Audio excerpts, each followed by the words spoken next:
Vai começar o programa Por Dentro da Sustentabilidade, todos os sábados com você, meio-dia. Céu, sal, sul, sol, sábado.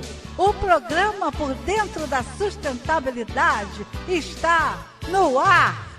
Muito boa tarde, ouvintes do programa Por Dentro da Sustentabilidade. O nosso tema de hoje é um livro, é o lançamento de um livro na área de ética ambiental. Está conosco o Dr. Daniel Braga Lourenço, ele vai conversar sobre ética ambiental, vai conversar sobre sustentabilidade para animais e todas as referências acadêmicas que nós temos atualmente relativas às evoluções de compreensão do que seja o trato sustentável, o trato filosófico, o trato político na questão dos animais. Muito boa tarde, doutor Daniel Braga Lourenço, tudo bem?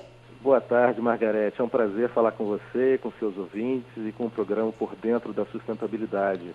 Muito obrigada pela sua presença aqui no nosso programa. O doutor Daniel, ele é professor adjunto de Biomedicina e Direito Ambiental. Ele também é membro do Oxford Center for Animals e Ethics na Inglaterra, coordena o Laboratório de Ética Ambiental da Universidade Federal do Rio de Janeiro e é formado na área de Direito mestrado e doutorado, sempre discorrendo e atuando dentro da questão da ética ambiental. É isso, doutor Daniel? É isso. A minha área de pesquisa sempre foi ligada ao direito ambiental, à sustentabilidade, à questão animal. Então é um tema que me é muito caro e importante e relevante para todos, né?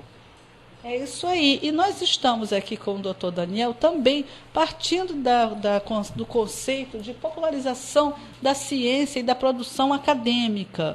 Então, nós vamos conversar agora com o doutor Daniel, que também é autor de outros livros na área dos animais, como, por exemplo, Direito dos Animais, Fundamentos e Novas Perspectivas. Nós vamos conversar um pouco sobre o livro dele. Vamos conversar, discorrer acerca de algumas correntes filosóficas, ideológicas das questões ambientais imediatamente ligadas aos animais e saber também como é que vai ser o lançamento do livro. O livro vai ter um lançamento, que nós já sabemos, não é? Na livraria Travessa. Vamos conversar um pouco sobre o livro e o dia do evento do lançamento, doutor Daniel? Obrigado, Margarete. Realmente eu faço já desde logo um convite a todos os seus ouvintes que se interessarem pela temática. Eu estarei lançando agora no dia 21 de agosto, na quarta-feira, na livraria da Travessa do Shopping Leblon, né? Um novo livro que tem como título Qual é o Valor da Natureza? Uma Introdução à Ética Ambiental. Esse livro é resultado das minhas pesquisas no âmbito do doutorado, né? Ele é uma reformulação, vamos dizer assim, da minha tese de doutorado, onde eu procuro realmente, como você falou, tentar mapear, tentar abordar as principais correntes filosóficas que abordam essa questão importante da relação do homem com a natureza, com os animais. E nessa questão aí, doutor Daniel, exatamente da relação do homem, o conceito e a compreensão que o homem tem em relação aos seres vivos, animais, digo assim porque nós já vamos conversar sobre exatamente essa premissa da transição do animal ser compreendido juridicamente como coisa para ser vivo, sujeito jurídico. Nós temos aí uns encaminhamentos que o senhor apresenta no livro e também como uma proposta de pesquisa ampla na área da ética ambiental. Então, para que o ouvinte acompanhe o raciocínio e o conteúdo informativo da nossa entrevista, para aqueles que estão chegando agora e aqueles que não são exatamente das linhas mais próximas à área de história, filosofia, educação, e atuam na área da sustentabilidade, mas por outro viés, eu gostaria que o senhor, por delicadeza, apresentasse assim, de uma forma bastante objetiva, por favor, o conceito de ética ambiental que o senhor propõe, que o senhor segue. Pois não, Margarete. Primeiro, acho que é importante deixar claro que a ética é um ramo da filosofia que procura justamente investigar qual é a melhor maneira de nós agirmos no mundo. Tradicionalmente, a ética sempre foi vista como dizendo respeito à interação entre os seres humanos, O que eu posso fazer, o que eu não posso fazer em relação às outras pessoas aqui no caso humanos. Ocorre que, de algum tempo para cá, tem havido uma tentativa de expandir, vamos dizer assim, de ampliar os horizontes da ética para abraçar entes que não sejam seres humanos. Afinal de contas, o que a gente faz no mundo reflete, né, tem consequências não só para outras pessoas, como também, né, por que não, né, para a própria natureza e para os próprios animais. Então, a ética ambiental, a grande proposta, vamos dizer assim, da ética ambiental é justamente de refletir criticamente sobre o que a gente pode e deve fazer, ou não pode ou não deve fazer, em relação ao relacionamento que a gente mantém constantemente com a natureza e com os animais. Então, dentro desse grande tema da ética ambiental, desse estudo dessas relações que a gente mantém com a natureza e com os animais, existem várias propostas, várias correntes, né, de entendimento, de compreensão sobre a questão. E eu, particularmente, tenho uma simpatia muito grande pela corrente do animalismo, né, que a gente vai conversar um pouquinho mais na frente, mas existem outras propostas que são também bastante interessantes. Bom, doutor Daniel, essas propostas certamente elas estão calcadas em algumas perspectivas concretas da humanidade, não é? Propostas que dizem respeito a esse relacionamento do ser humano, do homem com o animal. E essas interpretações propostas nessas linhas filosóficas, elas têm muito a ver com os aspectos econômicos, com os aspectos sociais, com os aspectos os aspectos culturais e também a rearticulação conceitual interna desses significados que nós vemos tanto atualmente, né? Na sua proposta, né, de explanação dessas realidades, considerando as necessidades reais do homem, não é? Como é que se adequa essas premissas filosóficas a essas necessidades práticas?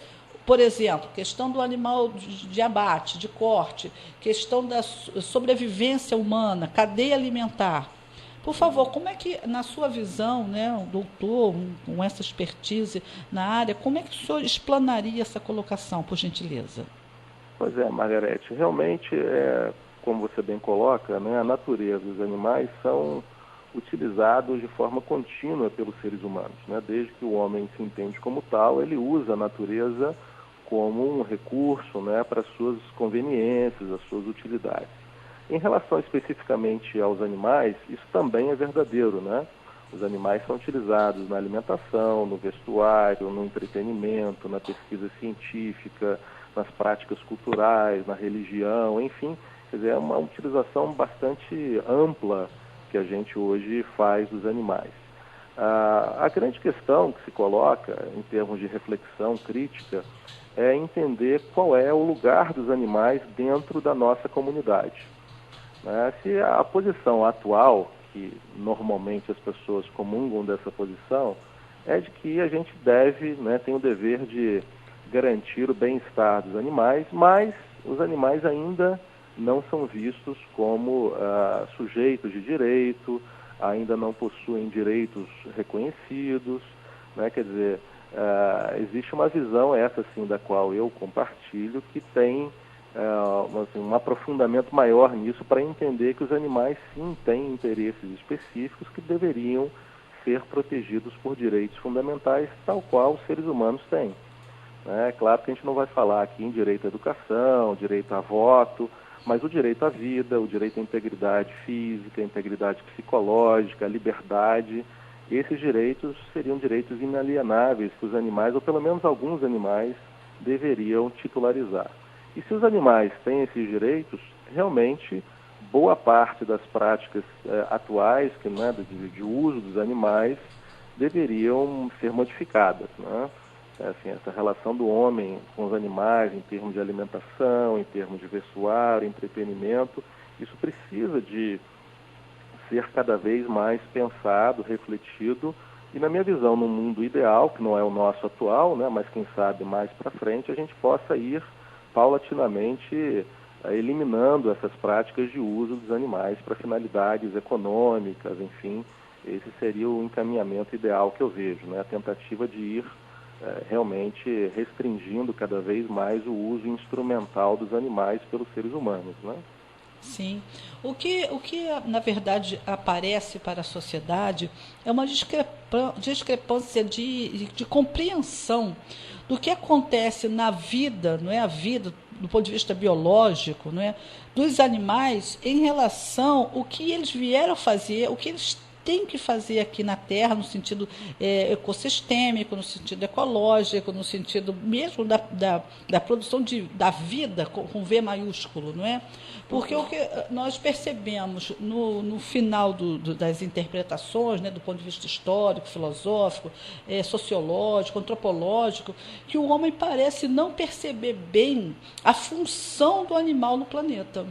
Né? Existe uma manipulação exacerbada, uma violação de regras naturais, né? Literalmente naturais, e que a partir do momento que o homem se sente como dominante, ele só não se sente como dominante, mas ele entra com um protagonismo negativo em relação aos animais. Existe uma exacerbação do comportamento humano ligada à agressão, à violência, à humilhação, à exasperação da dor, a dor como espetáculo, e por aí vai. Né? Então, estou falando mesmo de circo, rodeio, né? A questão aí dos animais, gado a pé, gado de pé, não é? Essas questões de exportar os animais de uma maneira monstruosa, e essa relação, ela não é percebida, não é? Cobaias, não é? Ela não vem à tona.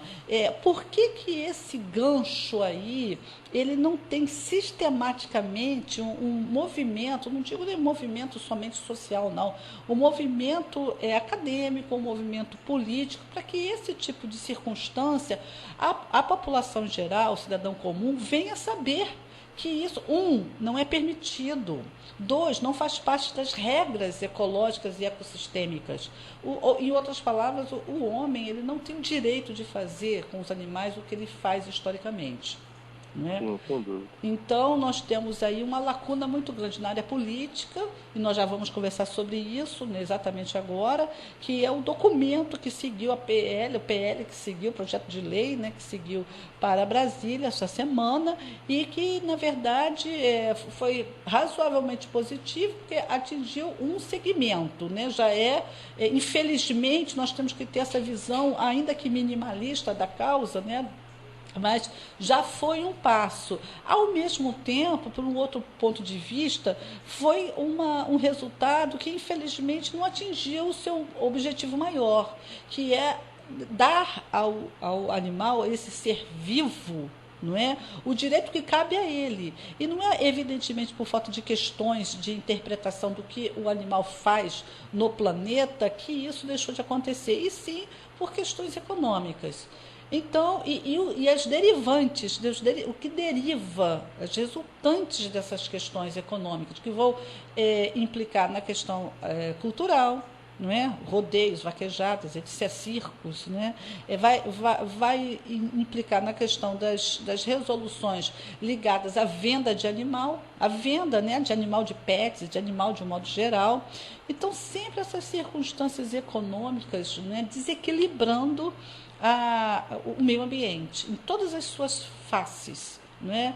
Em todas as suas apresentações. Né? Agora, o nosso segmento é um animal, questão dos animais. Então, nós vemos que existe uma lacuna de conhecimento e de prática desse conhecimento por parte do homem. O homem, não acredita que o animal está sofrendo, ou se acredita, não considera. Então, essa transição entre saber, acreditar e considerar é que reage nesse infinito sofrimento que passam esses seres vivos ao longo da história do homem. Né? Nós temos casos clássicos, historicamente falando, e apesar de nós termos também, em alguns segmentos, levando em consideração a antropologia cultural, né? Por exemplo, religiões que endeusam animais, até a religião católica, né? A terceira divindade da Santíssima Trindade se apresenta como uma pomba, não é? O próprio Cristo, né? O maior significado aí do conceito de cristianismo, do ponto de vista conceitual, né? Conceitual, historicamente falando, conceitual. A pessoa física ou histórica do Cristo, ele nasceu entre os animais.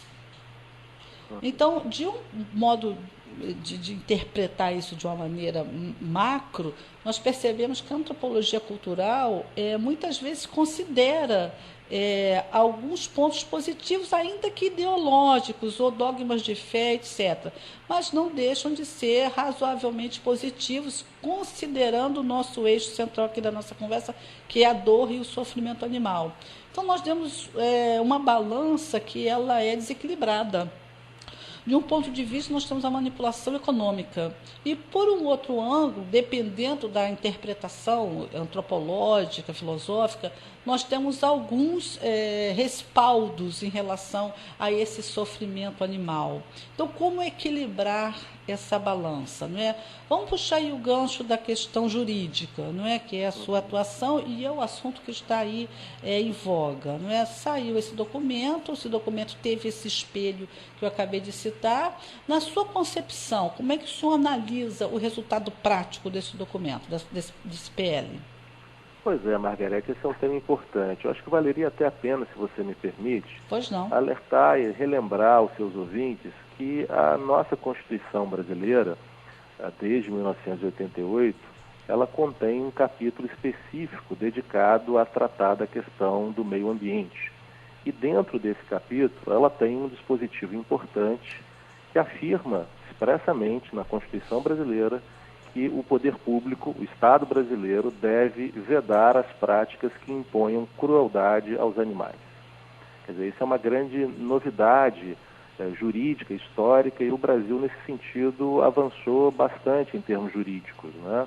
Não é comum, vamos dizer assim, que em outras constituições ao redor do mundo a gente tenha uma previsão tão forte, né? Então, o Brasil, nesse sentido, é positivo que isso esteja na Constituição.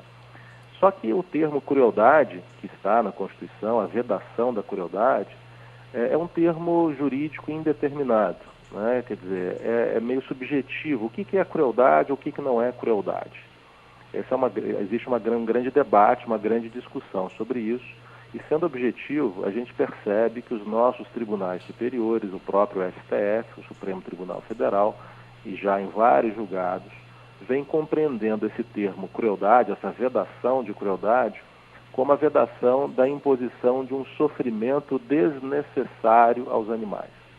Ou seja, os animais sofrem e o ser humano não poderia impor um sofrimento sem uma razão muito forte para que isso ocorra, né? Então, essa é a interpretação que geralmente existe, e 10 anos depois da Constituição Brasileira de 88, nós editamos uma lei importante, uma lei federal, que vale para o Brasil inteiro, portanto, que é a nossa conhecida Lei de Crimes Ambientais, né? A Lei 9.605 de 98.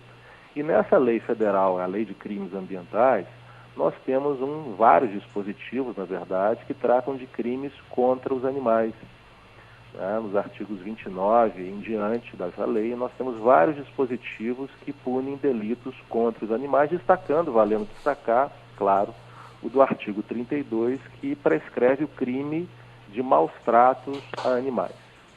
Então, assim, eu só quero dizer, em primeiro lugar, que o nosso ordenamento jurídico, a nossa legislação, começando desde lá de cima, a Constituição Federal, até as leis ordinárias, até as leis federais, nós temos sim um arcabouço jurídico que pune condutas abusivas, condutas de maus tratos contra os animais. É claro, como você bem colocou, que não adianta só a lei impor essa proibição, impor inclusive na forma de um crime, um tipo penal, se não houver paralelamente um investimento da sociedade e do poder público na educação, né? Esse me parece que é o ponto-chave, o ponto fundamental, né? Porque a educação é de sobremaneira importante no sentido de realmente criar uma cultura de paz, uma cultura realmente de respeito aos animais, de respeito ao próximo de modo geral, né? De respeito à natureza. Então isso é que talvez esteja faltando um investimento mais positivo, mais sério dos nossos governantes, no sentido de levar a cabo institucionalmente, né, uma missão de realmente criar esse acesso à informação sobre essas questões. E aí, para chegar no ponto específico da sua pergunta, como você bem colocou, recentemente houve um projeto de lei que está atualmente tramitando no Congresso Nacional Brasileiro, E o objetivo central desse projeto de lei, que é o projeto de lei número 27 de 2018, é o de alterar o Estatuto Jurídico dos Animais. Por que que ele pretende alterar esse Estatuto Jurídico dos Animais? Porque, como todo mundo sabe, os animais, infelizmente, a despeito da proteção contra a crueldade, ainda são vistos pelo direito como propriedade, como coisa. Você pode comprar um animal, você pode comer o animal, você pode vestir o animal, você pode andar, né, em cima de um cavalo, você pode, enfim, o animal ainda é visto como um objeto pelo direito. E é claro que essa visão é uma visão que precisa de ser, como a gente falou, precisa de ser refletida. E esse projeto caminha nesse sentido, de propor que os animais não são coisa. Os animais são sujeitos de alguns, pelo menos, de alguns direitos fundamentais. Então, esse projeto propõe essa alteração. É claro que isso é difícil de fazer. A gente nem tinha muita expectativa de que esse projeto fosse muito à frente, porque a gente sabe que no Congresso Nacional nós temos uma bancada, né, como você bem destacou aí na questão econômica, né, a bancada ruralista, a bancada ligada ao agronegócio, que normalmente tem uma posição contrária a esse tipo de coisa, porque ela quer, claro, continuar utilizando de maneira irrestrita, vamos dizer assim, os animais. Mas, curiosamente, o projeto de lei foi caminhando e a última notícia é que ele foi aprovado no Senado Federal. Foi aprovado com uma emenda, né? Ou seja, o texto original do projeto foi emendado, né? Foi alterado, e com essa alteração ele tem que voltar à Câmara dos Deputados para ser votado novamente. Então, ou seja, ele ainda está em fase de votação, ele ainda não foi aprovado, né? Não se aprovou finalmente o projeto, mas já há um indicativo de pelo menos uma possibilidade de aprovação. E a alteração que foi feita é para excluir os animais ditos de produção e os animais utilizados para experimentação científica e os animais utilizados em manifestações culturais. Esses animais de produção, animais utilizados em experimentação científica e os animais utilizados no âmbito de práticas ditas culturais, eles não teriam direitos. Só teriam direitos os animais ditos de estimação, né, notadamente, no nosso caso do Brasil, cães e gatos. É claro que isso não é o ideal, né, como você colocou, o ideal é que o projeto passasse na sua versão original, né, sem essa emenda, mas tudo é um caminho, né, tudo é um caminhar, as coisas não são fáceis, né, tudo depende de um diálogo, né, democrático com visões diferentes, ninguém é dono, claro, da verdade, mas o meu balanço, né, a minha ponderação vai muito também no mesmo sentido da sua, né? Acho que foi positivo no final das contas e vamos fazer toda a força e vamos torcer para que pelo menos em relação aos animais de estimação isso fique dito de uma maneira expressa, porque isso tem um valor simbólico muito grande, né? Dizer que os animais têm direitos, são sujeitos de direitos, pelo menos os animais mais próximos, ainda que não seja ideal, já é um primeiro passo, né, rumo a uma modificação de consciência por parte da sociedade e também importante modificação de consciência por parte dos operadores de direito, que nem sempre são muito favoráveis a essa tese. Né? Eu sou professor da UFRJ e de outras instituições, do IBMEC, da UniFG, e o que a gente nota ainda hoje é que muitos colegas professores, né, têm uma visão ainda bem crítica disso. Eles se colocam, não, isso é um absurdo, né, só pessoas humanas são detentoras de direitos, animais a gente tem que tratá-los bem, mas são coisa. Essa é a Pois visão é, que ainda, abre até um caminho prevalece, dentro do né? direito, né, professor? Abre até um caminho, né? Um Claro. caminho, um campo de atuação, né, que sensibiliza até os jovens advogados a desenvolverem as suas atuações dentro desse segmento, já levando em consideração que tudo leva a crer, não é? Já que nós demos um passo muito concreto, não é? Que os próximos encaminhamentos sejam igualmente ou próximos do que nós esperamos. Isso aí abre, creio eu, não é, um campo de atuação. Nós estamos precisando, né, dos jovens advogados na área ambiental, na área pró-animais, na área do direito dos animais. Não é? E aí também verter para as questões que, como o senhor bem colocou também, aí a relação entre a punição, não é, E a educação, né, esse binômio, aí, na especificidade da questão dos animais, não é? Porque, por um lado, nós temos assim um laissez-faire, laissez-passer na questão dessa crueldade, porque nós não vimos concretamente, por parte, evidentemente, dos agressores, eles não percebem essa punição, não é? Nós não temos essa prática, nós tínhamos até pouco tempo questão de meses de alguma penalidade, está sendo elaborado aí uma ampliação, parece que foi para 3 anos, e agora parece que existiria alguma intencionalidade que se estendesse, mas isso na prática, principalmente aqui no Brasil, em cidades do interior, onde tem um número muito alto de sofrimento animal, isso não acontece, não é? Até porque não existe a atitude, o comportamento social de uma denúncia, não é, de uma ida para fazer um BO, a delegacia. Então existe também um caminho aí a ser feito, né, pelos os atuantes da área animal, dentro dessa visão macro, né, até chegar à cotidianeidade do sofrimento animal, muito o que fazer, não é? E os advogados é a profissão, é o profissional que é um dos mais significativos para trazer à tona não somente a questão focada na punição, mas o estudo dessas possibilidades de punição implicarem no incentivo e no fomento à educação. Porque se for educado, não precisa punir, não é? Se for educado, não precisa punir. E dentro dessa questão aí da educação, aí realmente os caminhos se abrem, né, nas linhas interpretativas. Porque aí nós temos todos os sentidos da ideia de educação, desde a mais tenra idade. Nós temos aqui um trabalho que nós efetivamos aos domingos, que é a turma da Lila e da Lili. É um trabalho que nós temos, uma verdadeira ferramenta, né, pedagógica, de conteúdo informativo, de sistematização de uma nova perspectiva de educação pró-animais. E nós nos encaminhamos em várias vertentes e segmentos, perpassamos em breve aí pela produção de livros, né, juvenis, perpassando por essa idade aí dos jovens até chegar à pós-graduação, né, um caminho, a maturidade do homem, acompanhando as gerações, também fazendo aí um convite às famílias a participarem dessa consciência, porque nós somos profissionais dessa temática, mas é uma temática enorme, incomensurável em termos de questões e que precisam de seres atuantes, atitudes concretas, não é? Não somente o envolvimento cognitivo. Nós precisamos de atitudes concretas, em bom português, ou em outras palavras, nós precisamos daquela pessoa que possa ser uma espécie, entre aspas, não é?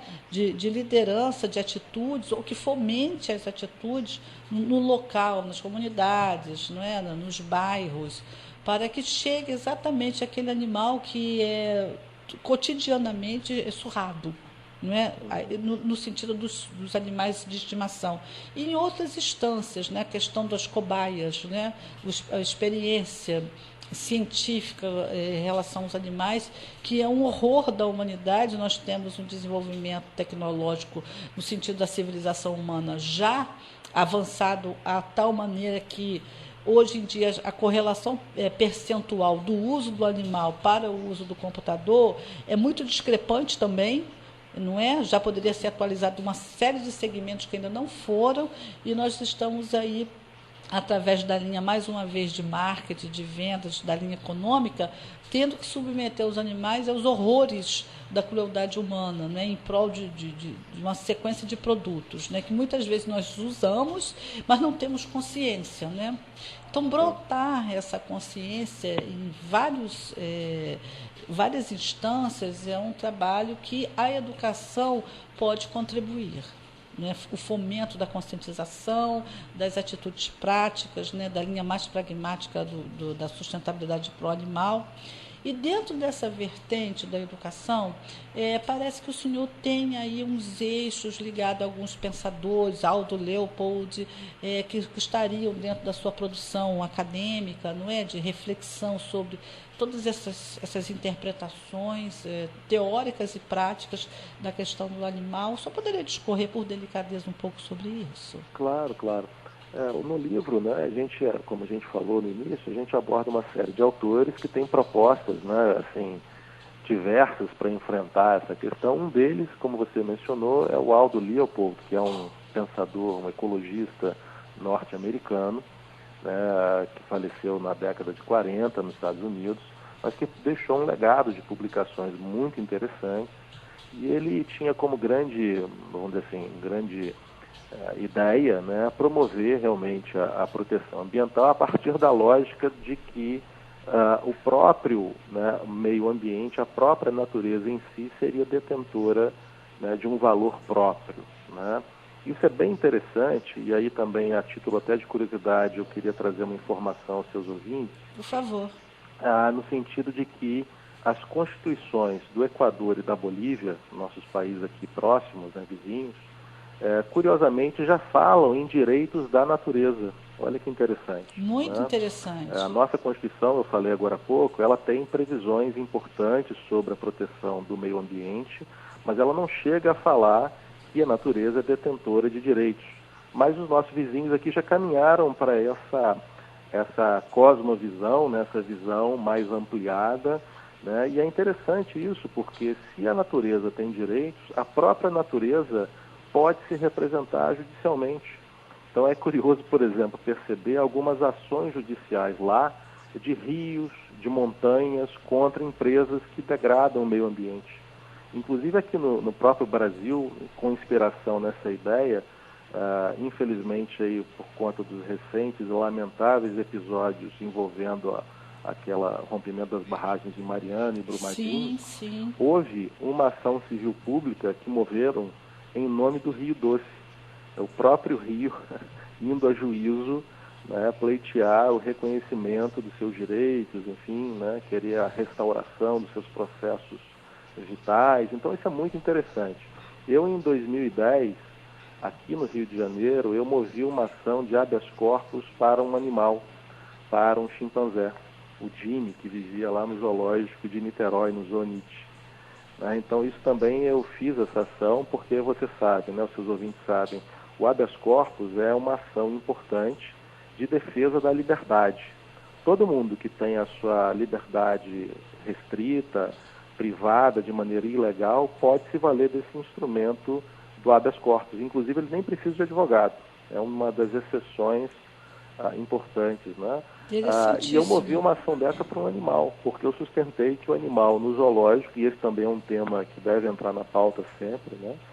É legítimo manter animais, especialmente animais selvagens, né, em zoológico para o entretenimento humano, né? Então eu movi essa ação para um chimpanzé, o Jimmy, né? Então assim, acho que, como você colocou, né, a educação ambiental aliada ao próprio direito, né, tem que caminhar para reconhecer que a própria natureza, os animais, né, têm interesses específicos que eventualmente podem merecer a tutela, inclusive em termos judiciais, em termos jurisdicionais, né? Então, acho que o Leopold, né, com a sua visão, colabora nesse sentido de trazer uma visão mais ampliada para dizer que a própria natureza, né, por que não, né, é detentora, né, de alguns valores, de alguns interesses e até mesmo de alguns direitos que devem entrar na pauta das discussões, né? Os direitos da natureza hoje já são bastante discutidos em alguns locais, né? Inclusive, como falei, já expressamente reconhecidos, inclusive no texto constitucional. Exatamente. Então, assim, é um passo, né, também importante, né? Quer dizer, a academia, essa é a minha visão, tem um valor de realmente fazer crítica, de colocar questões, de incentivar, né, as pessoas a cada vez mais refletirem sobre essas questões. Você falava aí da questão dos animais, por exemplo, eu acabei de dizer que é crime maltratar animais, mas você também colocou a pena ainda é muito branda, né? A pena para quem maltrata animais é de 3 meses a 1 ano, ou seja, é um crime de menor potencial ofensivo, né? Mas mesmo assim, né, as pessoas devem denunciar, porque se a pessoa for reincidente, há consequências mais severas para quem é infrator. Então, realmente deve-se criar essa cultura de realmente ir à delegacia, fazer o registro da ocorrência, denunciar. As pessoas não devem ter medo de fazer isso.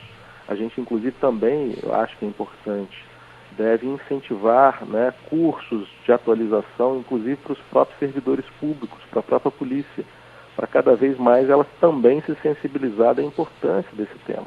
Né? Exatamente. Eu gostaria de fazer uma pergunta, por delicadeza ao senhor, pegando o gancho, acompanhando o seu raciocínio sem desviar de algumas circunstâncias que o senhor delineou. A questão aí do chimpanzé, não é?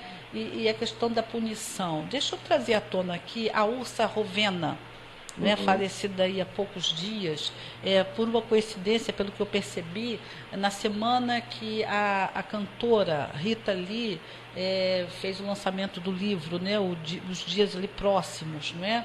Que trouxe à tona ali um sofrimento indizível de um animal que já tinha passado décadas sofrendo, me parece que no circo, alguma coisa assim, e que chega aqui no Brasil, vai para o Piauí e fica naquele estado lastimável anos até ser resgatado, acabou falecendo.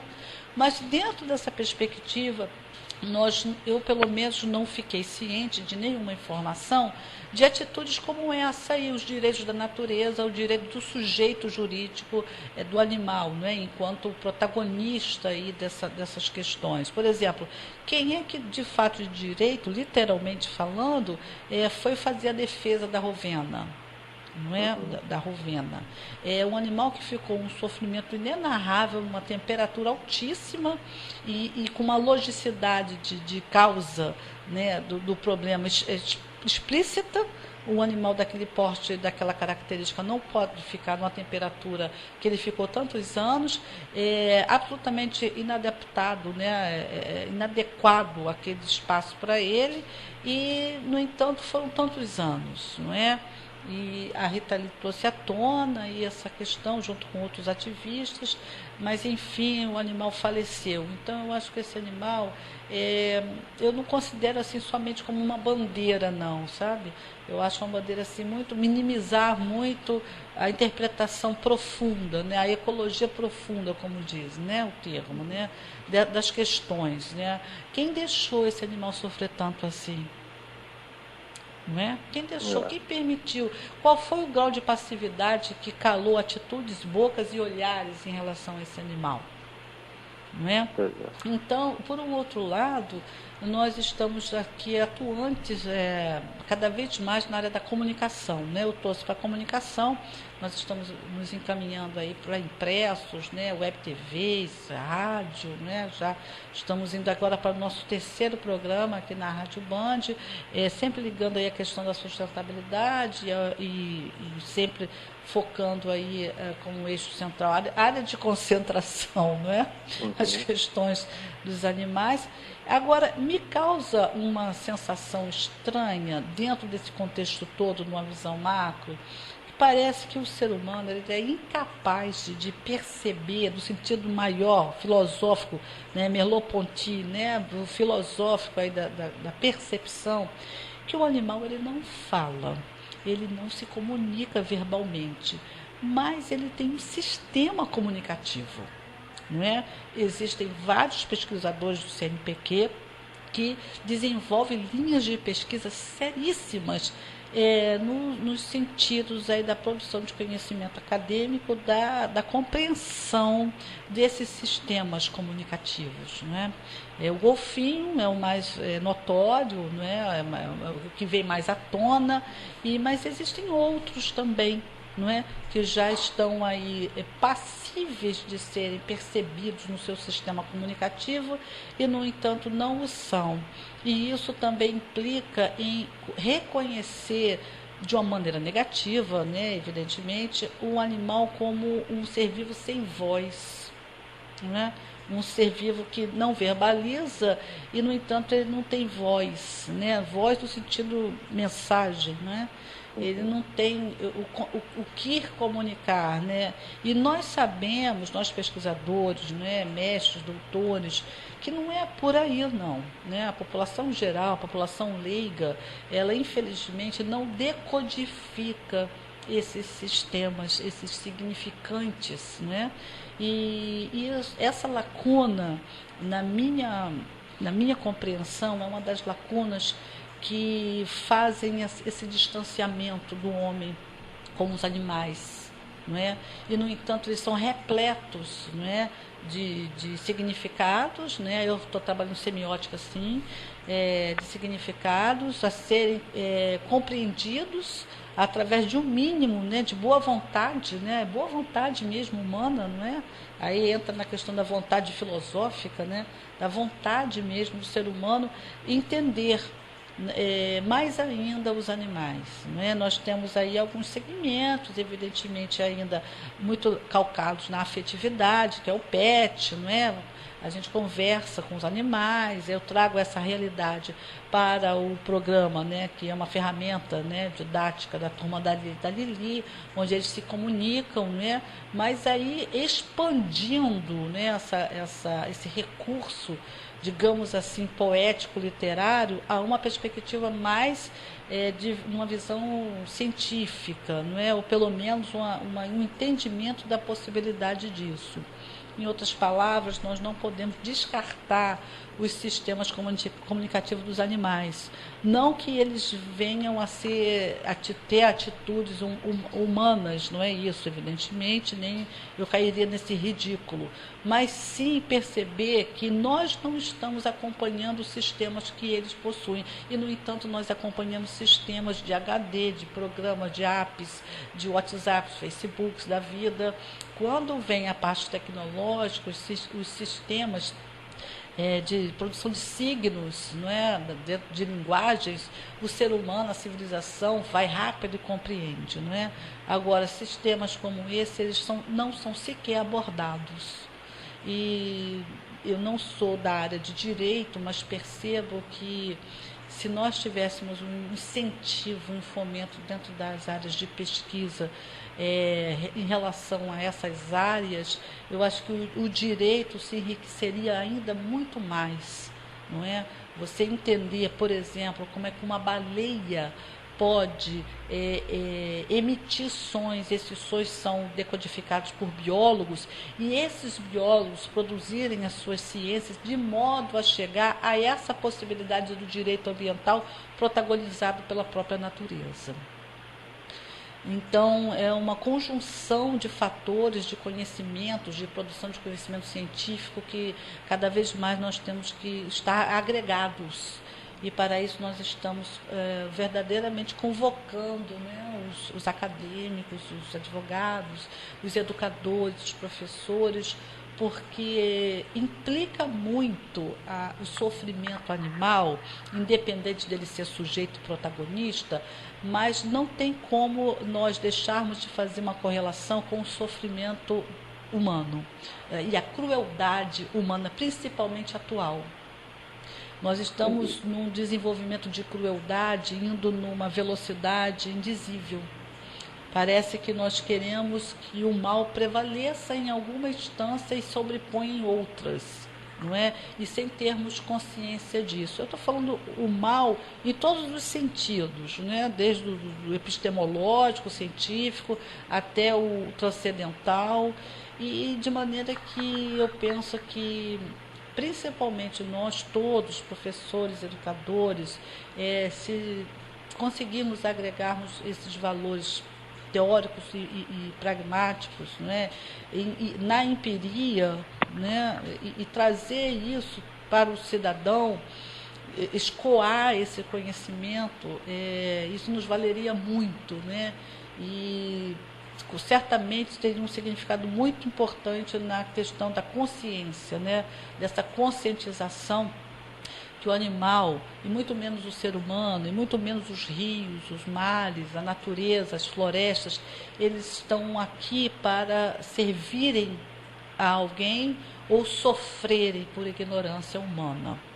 Então, dentro dessa perspectiva, né, a mídia, ela está começando a desenvolver, principalmente com as novas tecnologias, essa questão do youtuber, né, e tudo mais, os conceitos, alguns não são nem tão assim, digamos, né, éticos, do ponto de vista de produção informativa, né, existem algumas lacunas de discernimento, mas de um modo em geral nós conseguimos perceber que a mídia consegue atribuir valores e que esses valores eles estão tendendo a ser valores positivos, a serem de uma agenda positiva, não é? E minimizar cada vez mais os espetáculos circenses, por exemplo, os espetáculos que venham a trazer a dor como prazer. A dor não é cultura e a dor muito menos é um prazer, salvo pessoas doentes, não é?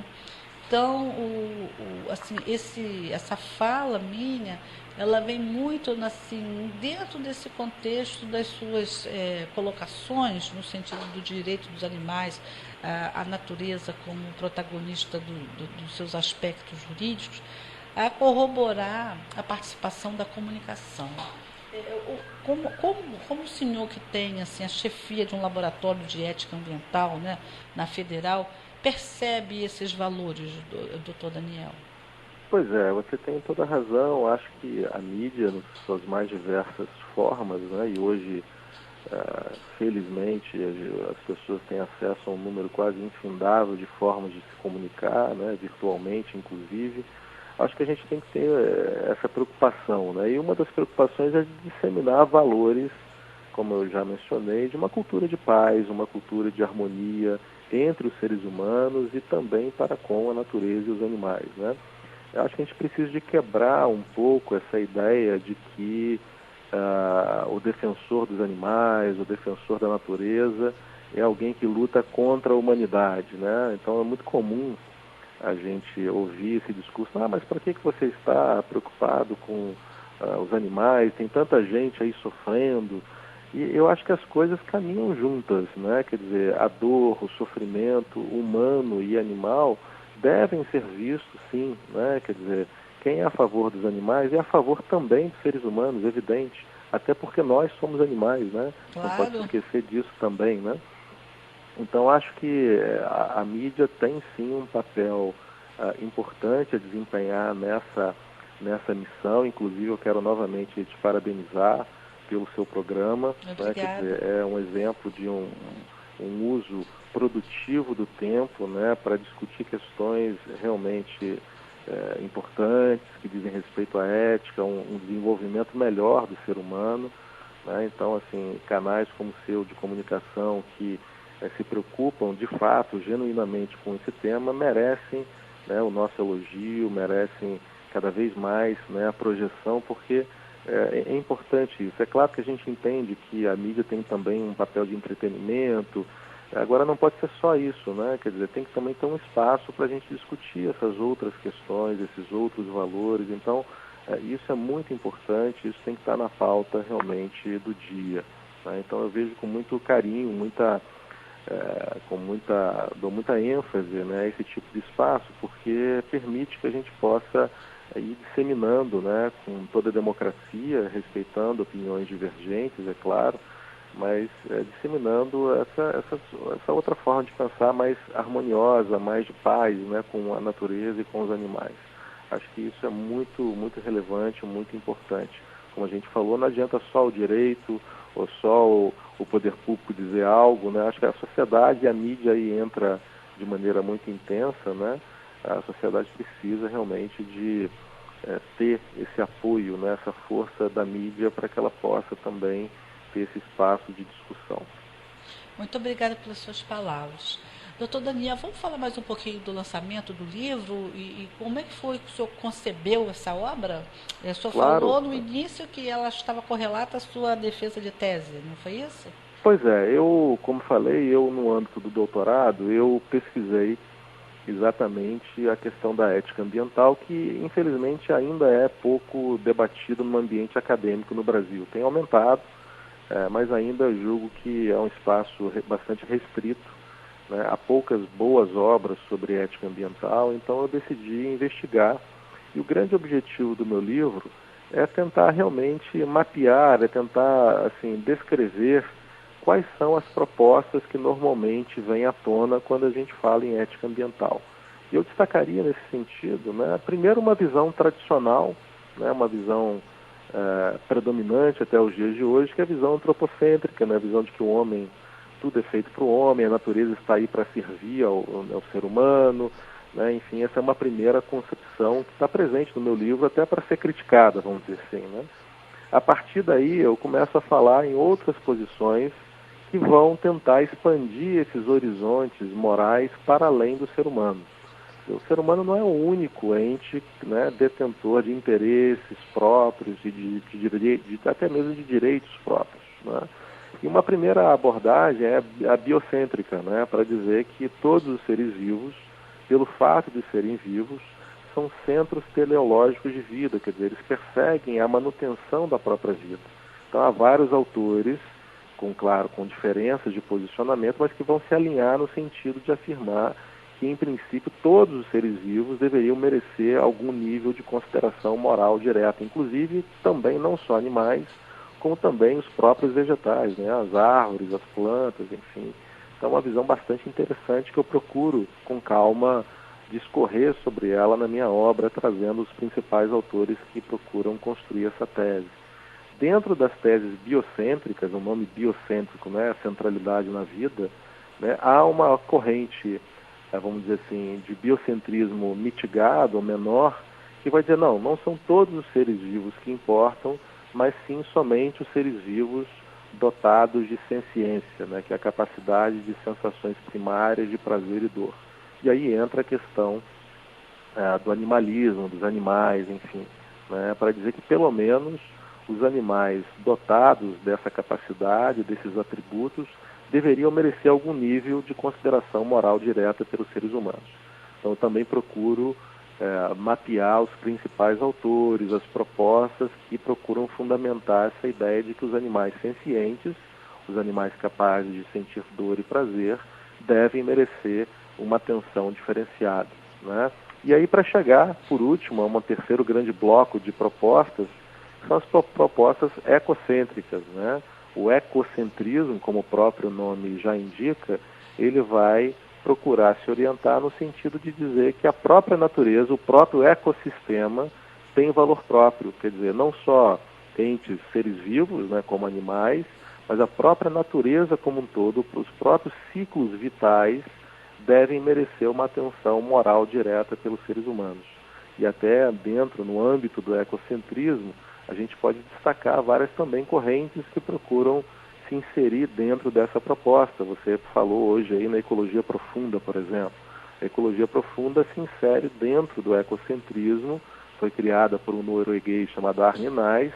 Né? Ele tem lá uma série de postulados, de propostas para fundamentar a ecologia profunda.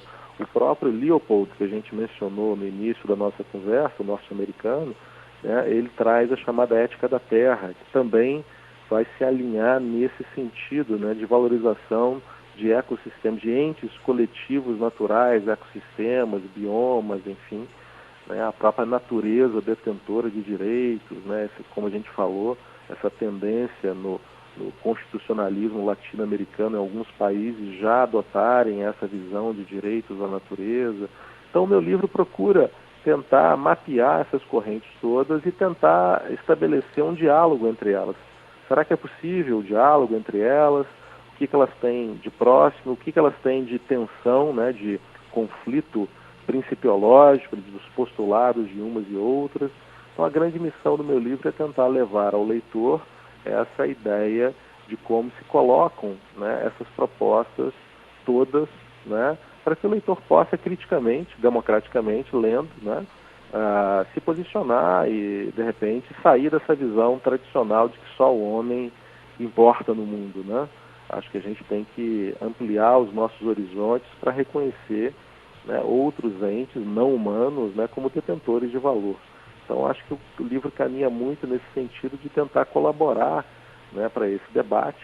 E como falamos aí, o lançamento vai ser agora no dia 21 de agosto, né, na quarta-feira, do dia 21, na livraria da Travessa do Shopping Leblon. Eu faço questão de te convidar e convidar os seus ouvintes todos para participarem. Sim, eu já ia falar sobre isso com meus ouvintes, porque nós também fazemos aqui uma espécie de bibliografia, às vezes, né? E a gente comunica, não é? O material que as pessoas estão produzindo, né? E que fique de referência não é, de referência. Aqui nossos ouvintes são educadores, ou são ambientalistas, né, professores, cidadão comum, né, interessado na linha da sustentabilidade e estão se aproximando, inclusive aí os políticos também, não é? Porque eles são detentores das referências do poder que podem inferir, né, decisões nessas causas, né? Doutor Daniel, então vamos repetir aí, dia 21 às 18 horas, é isso? Isso, 21 de agosto, quarta-feira, a partir das 19 horas. Ah, 19 horas. De 19 às 22, né? Eu vou ficar lá a partir de 19 na Livraria da Travessa do Shopping Leblon. Do Shopping aqui Leblon. No Leblon, no Rio de Janeiro. Sim, ok. Então, doutor Daniel Braga Lourenço, nós agradecemos muito a sua participação aqui no nosso programa Por Dentro da Sustentabilidade. Muito agradecida aí pelos anos de dedicação ao magistério, ao direito, né, à área dos animais. E conte conosco, estaremos lá no dia do lançamento da obra, ok? Ah, muito bom. Fico muito satisfeito e muito obrigado, Margarete. Obrigado aos seus ouvintes pelo espaço para a gente discutir esses temas tão relevantes. Fico muito satisfeito. Ok, então até uma próxima oportunidade. Muito obrigada. Muito obrigado. E você, ouvinte, você que está interessado nessa área, entre em contato conosco, vá lá conhecer a obra do professor Daniel Braga Lourenço. Você que está se aproximando, chegando agora nesses campos, né, da sustentabilidade, do meio ambiente, da questão dos animais, acompanhe o nosso trabalho, participe. E também você que já está envolvido, né, produza, continue, não desista. Nós estamos numa crise, não é? Mas nós não temos a nossa essência na crise. Então não desista, né? Continue na sua produção. Você acadêmico, você estudantes dessas áreas, né? Estamos todos unidos em prol da sustentabilidade, em prol da natureza, ok? Então até o próximo sábado com mais um programa Por Dentro da Sustentabilidade. E o programa Por Dentro da Sustentabilidade de hoje terminou. Estaremos de volta na próxima semana. Céu, sal, sul, som, sábado, ao meio-dia. Eu e você, juntos, na Band.